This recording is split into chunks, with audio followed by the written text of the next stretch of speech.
I just thought you might tell people about the coverage of Takahashi's work in Italy. Okay. Reflect on the press. Yes, Takahashi didn't come to Italy, but he comes to Italy, a friend of, and a closely related scientist, who's Hideo Ikegami. Hideo Ikegami, who's the boss of both the hot and cold fusion program at Nagoya. And I don't know exactly what it is, but I think he's been involved in both aspects of the fusion program. And he was invited to give a talk in Frascati, at who's a lab of the Italian National Institute of Nuclear Physics, INFN. And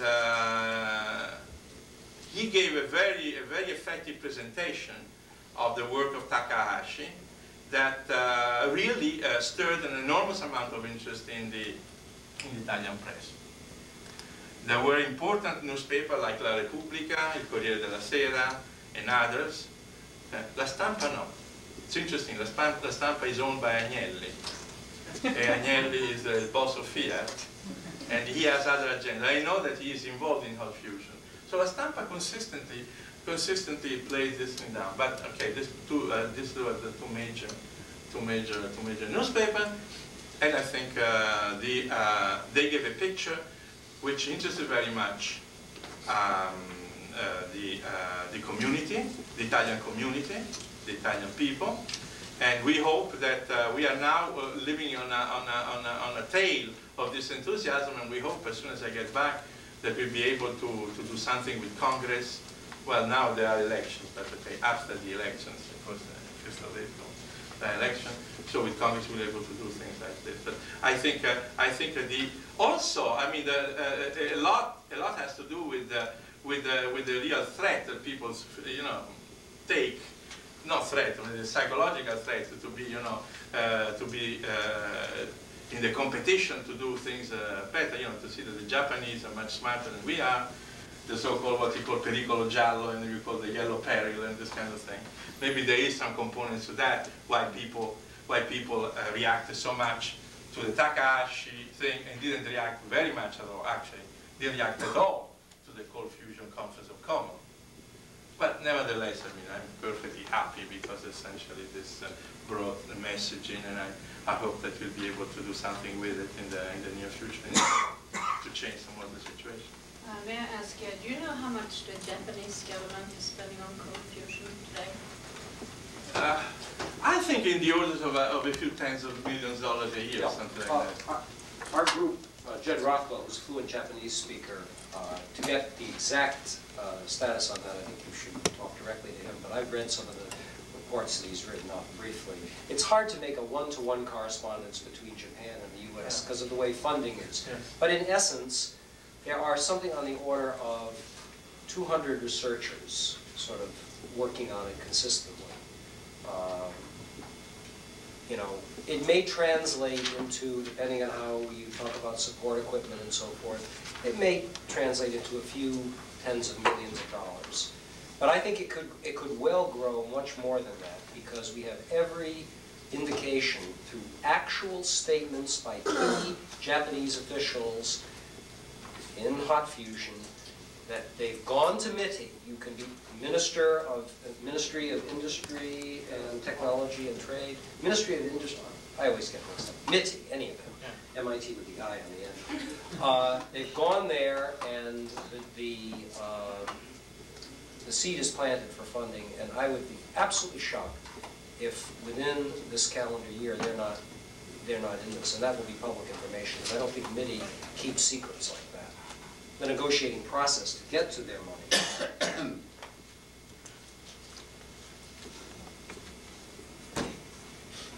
Yes? I'd like to get an idea of what might be some of the future potential technological or energy generating consequences of, let's just take the most optimal time frame for the development of a successful experimental cold fusion device. What are the implications for technology and industry, say, stretched out over the next several decades, say to the next 50 years, concretely? Any guesses? I'm glad you asked, but you have absolutely the wrong time scale. You're thinking in terms of of hot fusion. And this is going to happen very quickly. This is my view. I may be completely wrong on this, in terms of when you can actually get a product into a house, let's say, a home heating system. I think we'll see products within this decade. Okay, I think you'll see home heating systems, maybe even home electric generating systems. I think down the road, since you have to have much higher powers for some of these things, you know, cold fusion powered steam automobiles. Basically the heat will generate steam, will generate electricity, or maybe by some other mode. And I think there will be central station power generation, although I think cold fusion, by its very nature, probably will be a much more distributed type of power system. Much as microcomputers today, you know, take the place of giant mainframes that everyone used to have to plug into. I think that will happen with power sources as we go on.